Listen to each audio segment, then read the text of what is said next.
Thank God it's Monday. It's time for All In, episode number 17. Hit it, Elizabeth.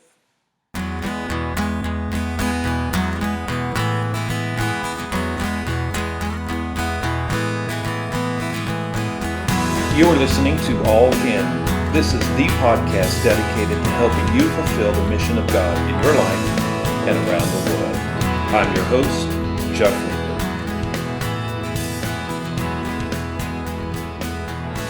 Hey everybody, welcome to today's podcast. I've got with me on the Skype line today, coming all the way from Krakow, Poland, Travis, and I'm not even going to attempt to pronounce your last name. Even though I've known you for years, I've always hesitated pronouncing your last name. So, it's that Finnish thing, Mielonen. Mielonen.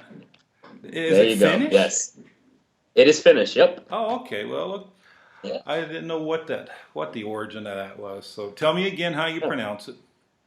Mielonen. Mielonen. And I know you've heard it. I know you've heard it butchered dozens of times. Oh, every single direction you can think of. Yeah, So yeah. And even though we've known each other for several years now, it's always been one of those things of, geez, I really just don't quite know how. Just Travis. That's who they are. Yeah, I just keep them at Travis and Alexis, and that's the nice thing about this day and age. We can be so informal. Yeah. Well, hey, Travis, for the folks listening out there, tell me where you are, why you're there, and what you're doing. All right. So we are in Krakow, Poland. So that is roughly at the same latitude, if you want to call it that, as latitude or longitude. Anyway, the vertical Latitude. One. Yeah, at Frankfurt and between Frankfurt and Munich. Oh, so okay. it gives the people an idea, right near Germany, of course. But we're about 5 hours drive to the border.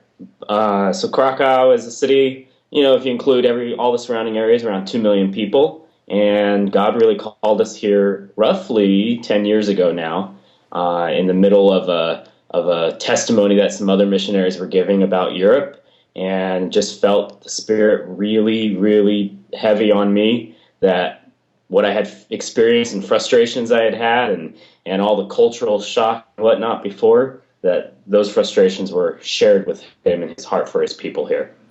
So it was a very moving experience. Yeah. When you say that, because I remember we met, I think the first time we met was probably around that time. If I remember correctly, we were somewhere here in Europe, and I met you on an elevator. Okay, I'm not recalling this. Somewhere on an elevator. We may be in a conference or somewhere. I don't remember. Conference in Switzerland. Probably. It was 2000. Yeah, okay. So that would have been about 10 years ago, huh? Yep, exactly. Okay. Amazing. Yeah, that sounds about right. We were kind of upstairs in a hotel there. So. Yeah, that's the place. So unpack that for me. You had been in Krakow for a period back then, correct? Yeah, well, just south of Krakow in a town called Zakopane, it looks like Zakopane on the map. That little town, I was working with some other Foursquare missionaries there, and we were attempting to do a church plant, and things were what they were, and it was a really good learning experience. Yeah, to say the least. For somebody that had never been in the mission field, had no training, zero, just wild, crazy college kid that out of Campus Crusade, I wanted to go do something different. Mm-hmm. So I went and did it, learned some lessons. Now, the way you're saying that sounds to me like the way someone would describe a workout at the gym, which is painful, torture, but you're glad you went through it afterwards. That's exactly it. Yes. Yeah. So I had some minor difficulties internally as well. Yelled at God about halfway through that year, told him I hated the country, just wanted to go home, and was really just burned out after only 6 months. And and how old were you at the time? I was 21 at the time. Oh, so yeah. You can't be burned out at 21. It's physically impossible. Yeah, and burned out was a little more of a dramatic word. That's just how I felt at the time. Yeah. I've definitely had far worse experiences since and lived through those as well. But I think it was just really one of those God moments of showing me some frustrations and unmet expectations, passion versus what was reality, and just some of the hardness that I had been experiencing. Okay, okay. And then so you came out, you came off the field, you went back to the U.S., correct? Correct. And Right. where's home? Where's home for you in the So U.S.? home at the time was in Seattle. Okay, So I had left Seattle, went to Poland, came back to Seattle for only a month, and then went to in outside of Portland, Oregon, and actually ended up living there for the next 10 years, oh, or okay, close to 10 years. okay. Which town? Gresham. So we made East Hill Foursquare Okay, our great. church at the time. Yeah, wonderful. So you became a Portlandian. Yes, much to my dismay. Never wanted to go to Portland. Never heard of Gresham before in my life. Yeah, I'd only no, been to Portland one other time before that. So, no one from Seattle ever longs to go to Portland. no, it's not. It's It's very part true. I of mean, it's that cross state rivalry there. yeah. Yeah. So over that 10-year period, then you lived back in Gresham in the greater Metro Portland area. This Yeah. calling for Poland began to mature, to grow, to Yeah. bother you, or what? It definitely bothered me. Definitely, I knew someday I was going to return. I was also at the time dating my soon-to-become wife, Hmm. and she knew what I was thinking, but she had also visited and didn't have a great time and didn't have a desire to go back. And so we worked through some of that, but we had the opportunity each year from 2004 forward. Every year we actually went back to Poland some way, shape, or form. Okay. Either back to Krakow or back to our friends in near Zakopane, and mostly because we were working with a East Hill Church, who at the time Dan Russell was our youth pastor, who also spoke at the Foursquare U-Turn youth camps every summer. Right. So we got the opportunity to come and serve, and then also we would take a trip back to Poland just to continue feeling things out and making connections and building on relationships we already had.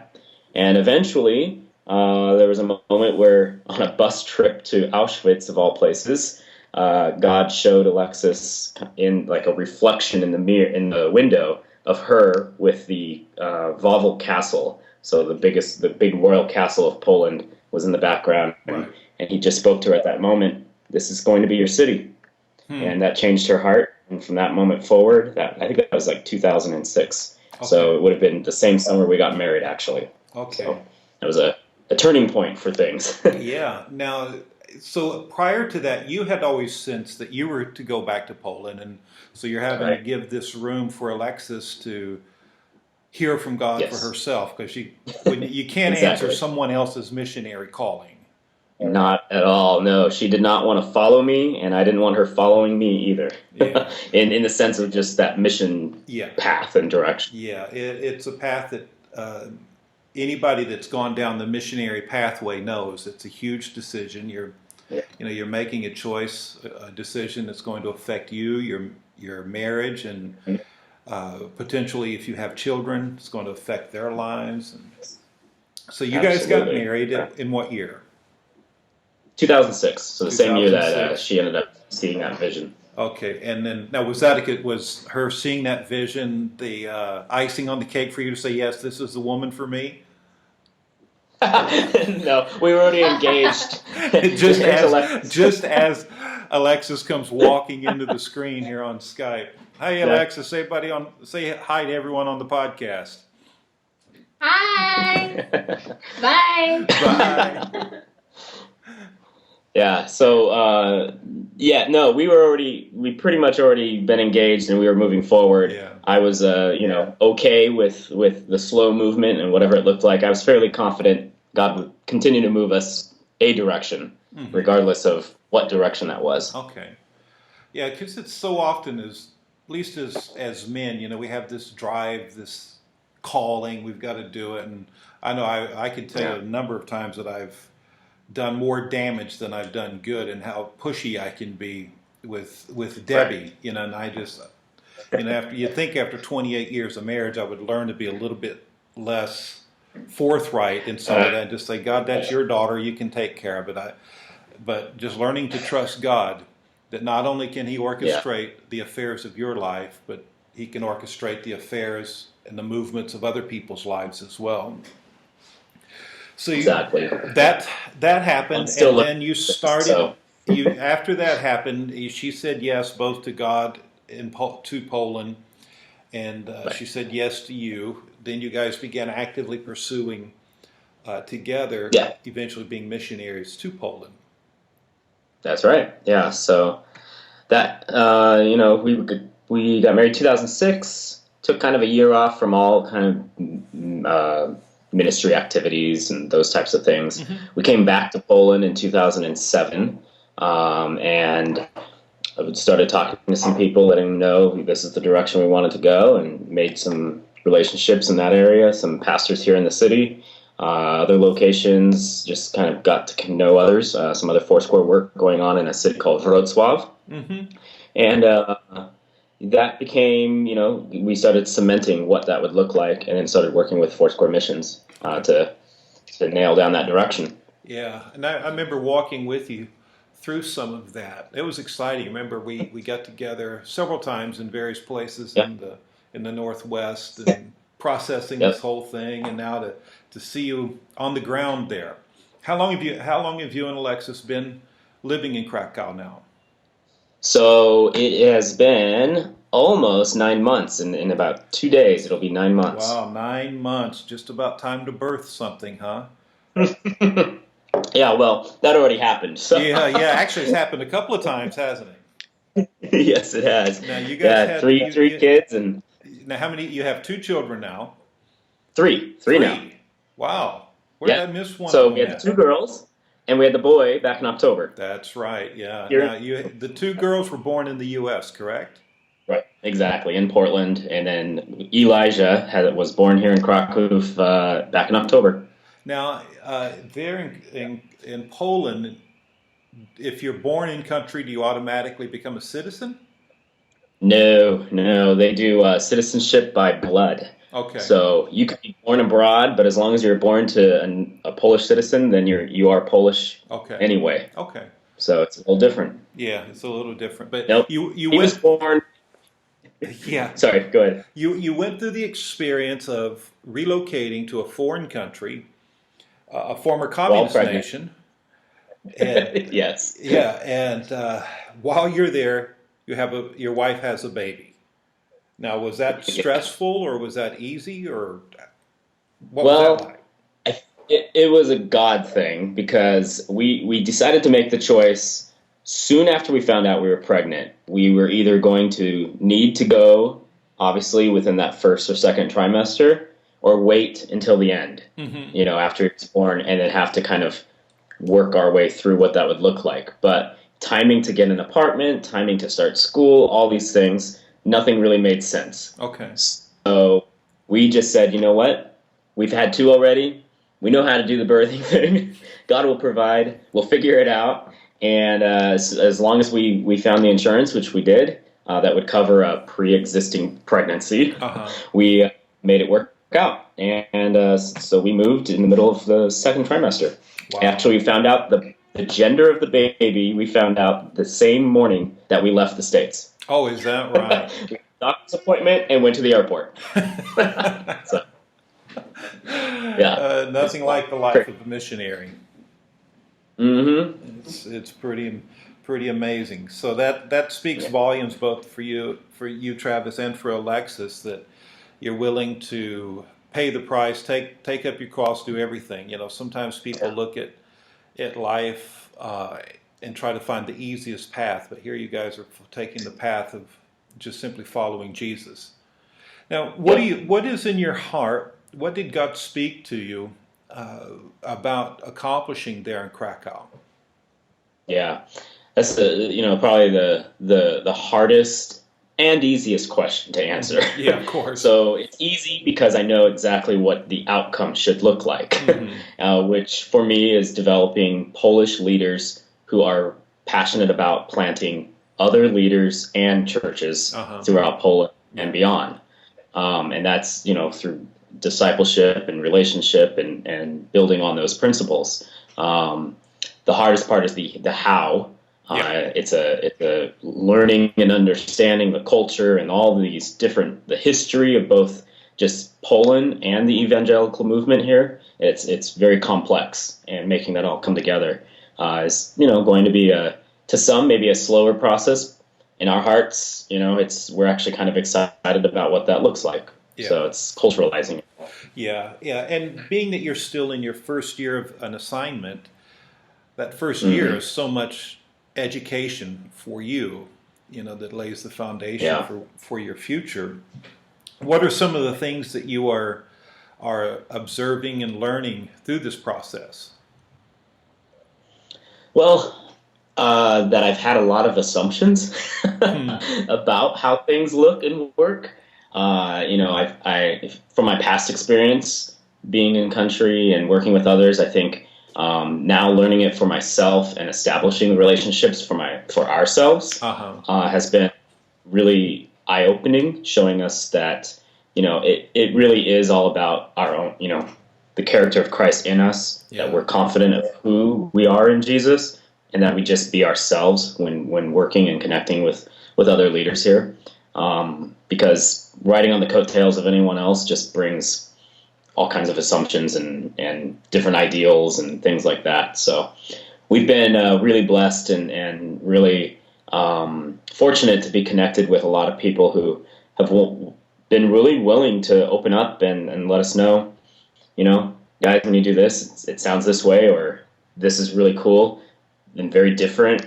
We're going to watch you in this, but we'll stay back a little bit. We're not sure what that looks like. Yeah.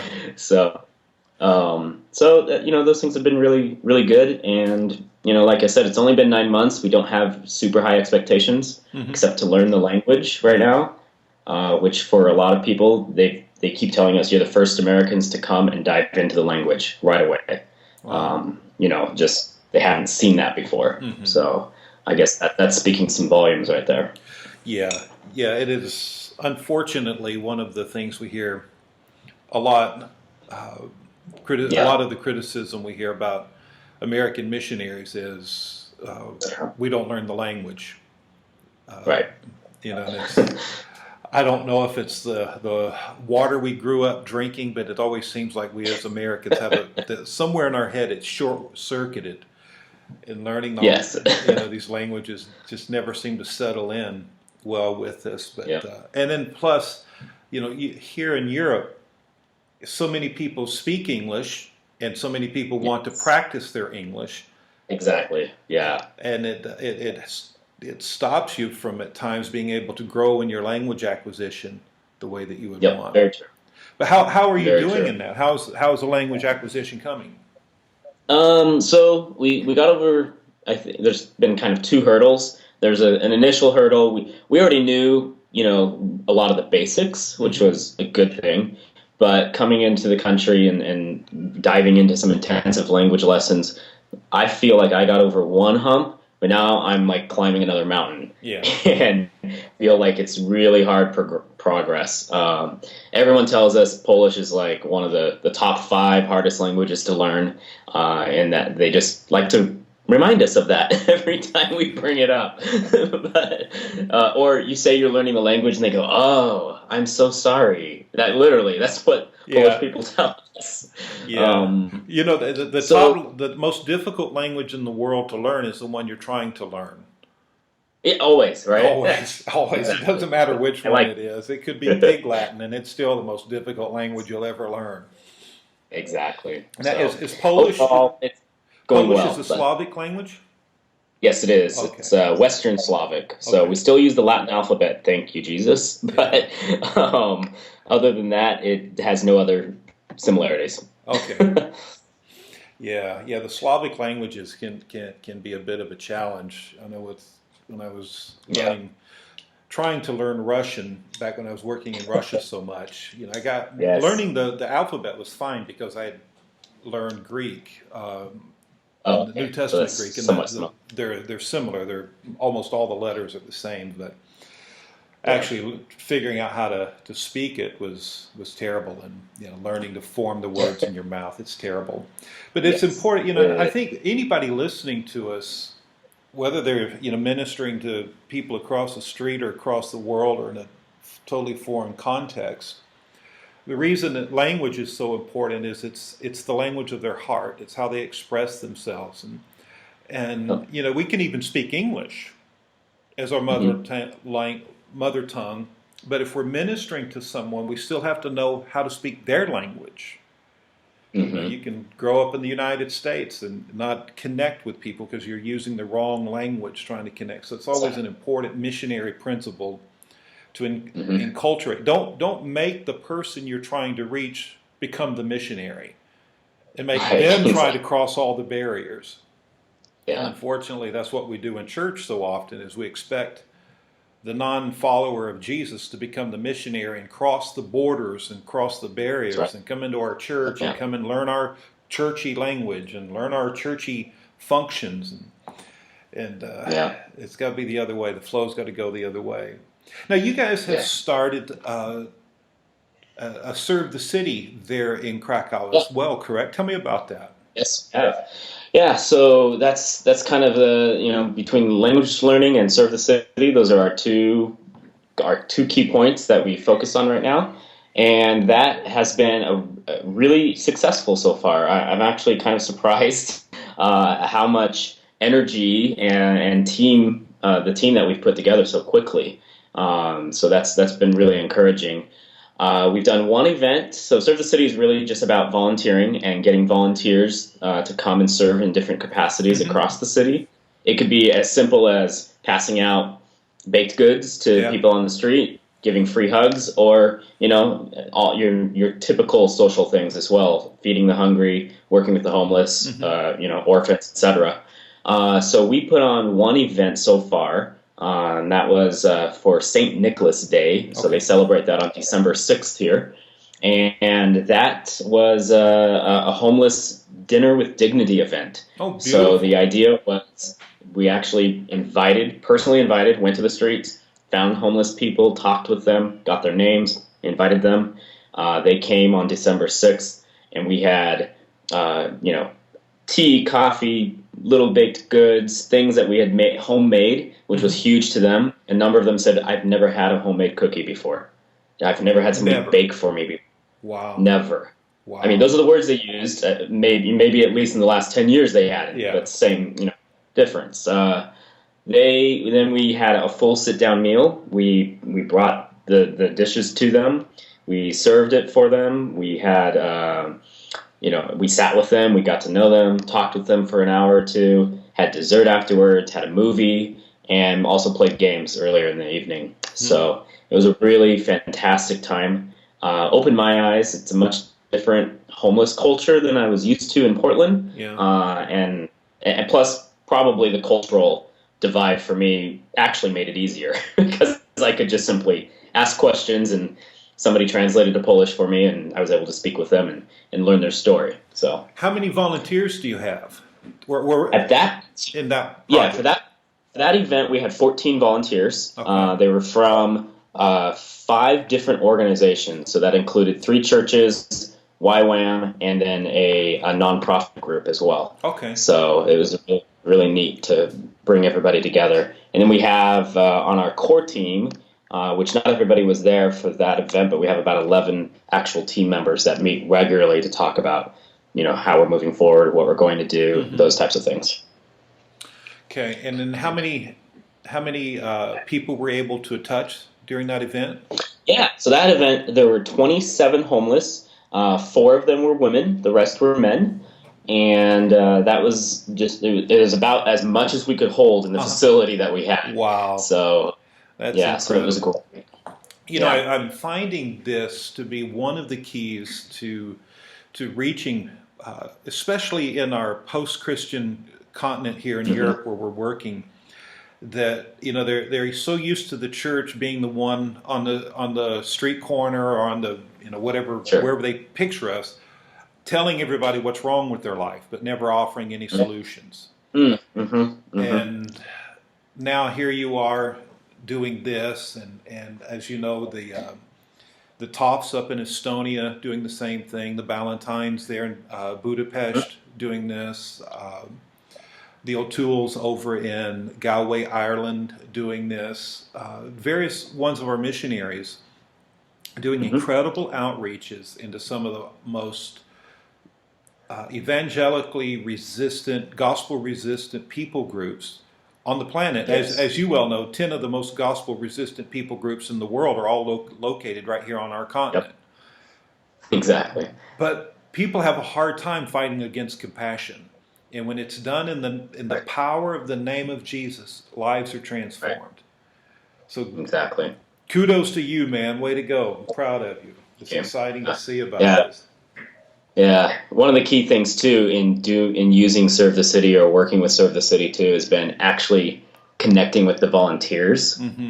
So our volunteers are not necessarily from a Christian, evangelical, or even Catholic background sometimes, and that itself has shown them, hey, these guys have something different. They're actually doing something. They're inviting me to do something. No strings attached. Yeah. And then we're just pouring into them and loving on them for who they are. And we already have one coordinator from a hotel here, a Radisson Blue Hotel, that she has been just blown away. And she's like, anytime you do something, just invite me. If I get some of my people to come and volunteer, I don't care. I just want to go and do things with you guys. And that's huge. That's absolutely amazing. Huge. That's great. Yeah. It reminds me of something that happened several years ago in Tallinn, Estonia. We were having a Foursquare Europe pastors gathering. So this is 120, 125 Foursquare leaders from around Europe gathered for a conference. And Brett and Tammy brought some of their volunteers from Serve the City who were just like what you're describing. They're not necessarily Jesus followers yet. And one of them had been if I remember the story correctly, she had been been part of Serve the City for about a year, involved in everything, but she had never yielded her life to Jesus. She came into one of our sessions, our worship service, heard the word preached.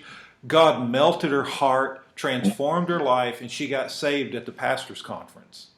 That's amazing. Isn't that amazing? But it was all through that whole process that you guys have learned and you've embraced, that people must belong before they believe. Absolutely. That's the key. Yeah, exactly. It's beautiful. Yep. Now, what are some of the hurdles that you've come up against in these 9 months that they hit you and you go, wow, that was a bigger hurdle than I thought it was going to be? Well, besides the language, that's one that's always going to be in the background noise for us for quite a while. But Polish culture, and I'm going to be kind of politically correct, not knowing who's going to hear all this, but in general, they're very concerned with health and making sure you're not going to get sick or preventing sickness or any of these things. And for us as parents particularly, we've got everybody giving an opinion about what our kids are not wear, or how we should do this or that, or all these different things. And sometimes it's incredibly stressful because, for example, their schools, both girls are in school of some sort. One's more of a daycare, but so they can learn Polish, and one's in first grade, of course, so she has to be in school, and she's doing great. But anytime they begin to show any kind of sickness, they call us, they have us come pick them up. We have to go to the doctor, make an appointment, and get a note that allows them to come back to school.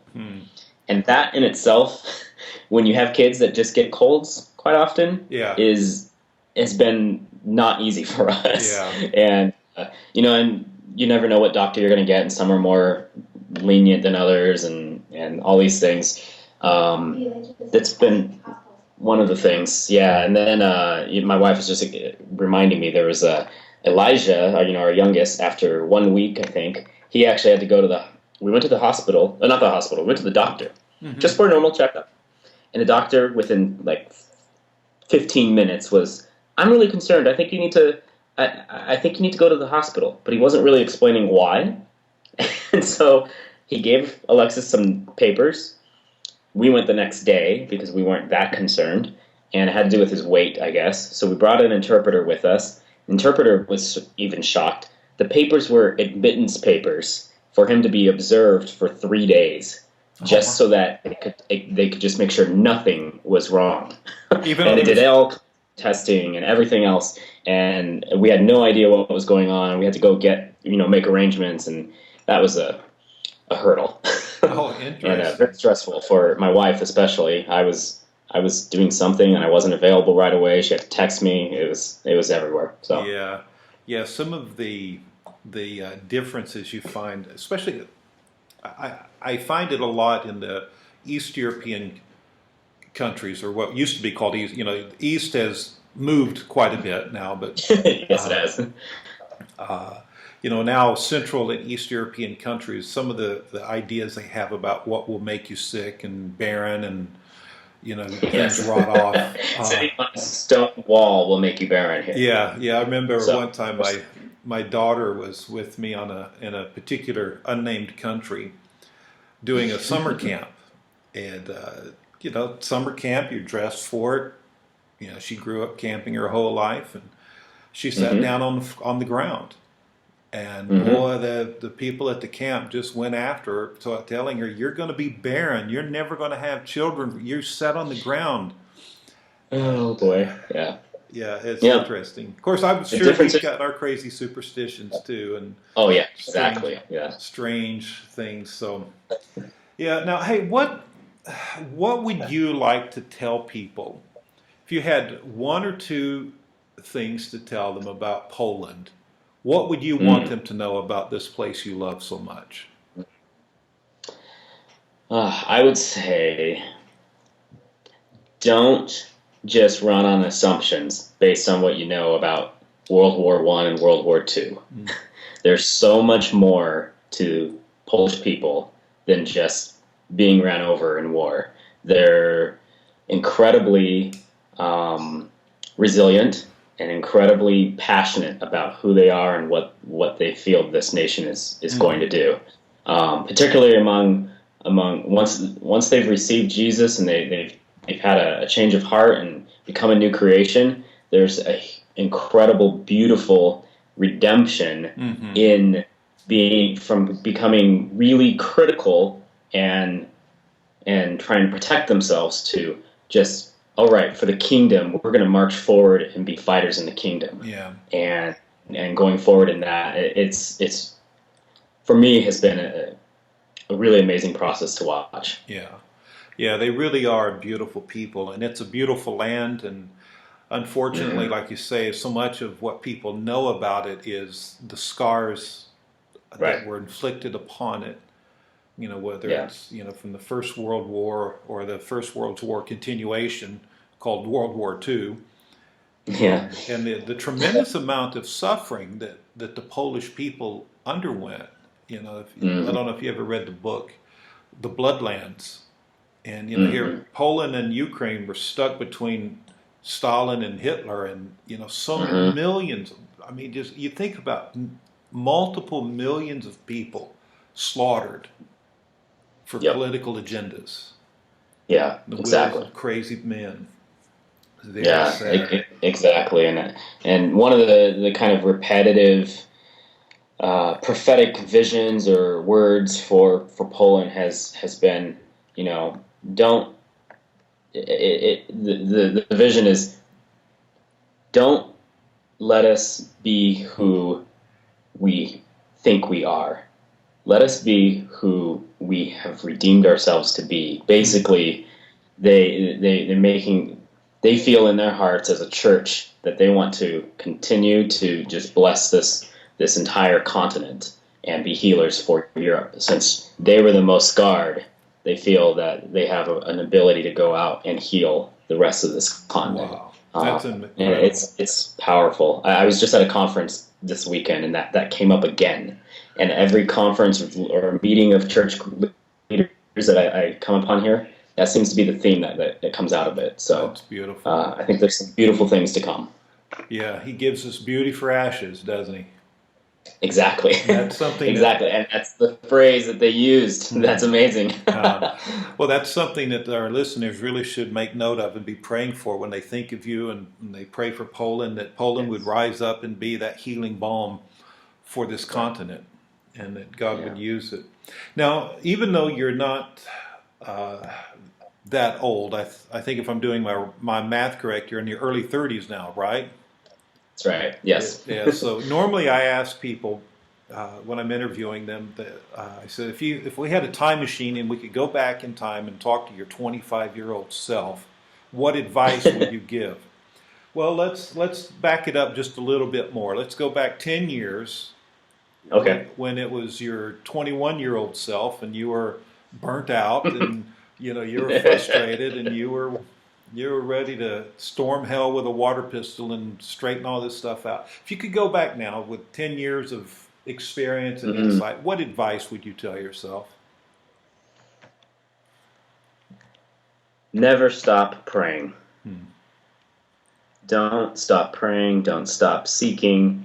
Don't be frustrated with people. And biggest thing of all, really believe that who Jesus says I am, that new creation, that's all that matters, and to be who I am. Great. Beautiful answer. Well, hey, if people want to get in touch with you, what's the best way? So there's always Facebook, and you can find my funny spelled name. I think I'm the only one on Facebook, Travis Mielonen, Mielonen. But also our website is reachpolska.info. And that has all of our contact information on it as well. We'll include links to both of these on the show notes. Great. Reachpolska. Info. That's right. Yeah. It's a weird have one. This somewhere, but I'm just making a note here to myself. So, hey, Travis, thank you so much for making time to be with us today, and really enjoyed getting to talk with you again. Absolutely, of course. Great. God bless you now. Thank you. Well, we're done now. Thanks for listening. This is Jeff Roper reminding you that the mission of God is too grand for mediocrity or average living. You were created for a purpose, and that purpose is found in the mission of God. It's your life. Now go live it.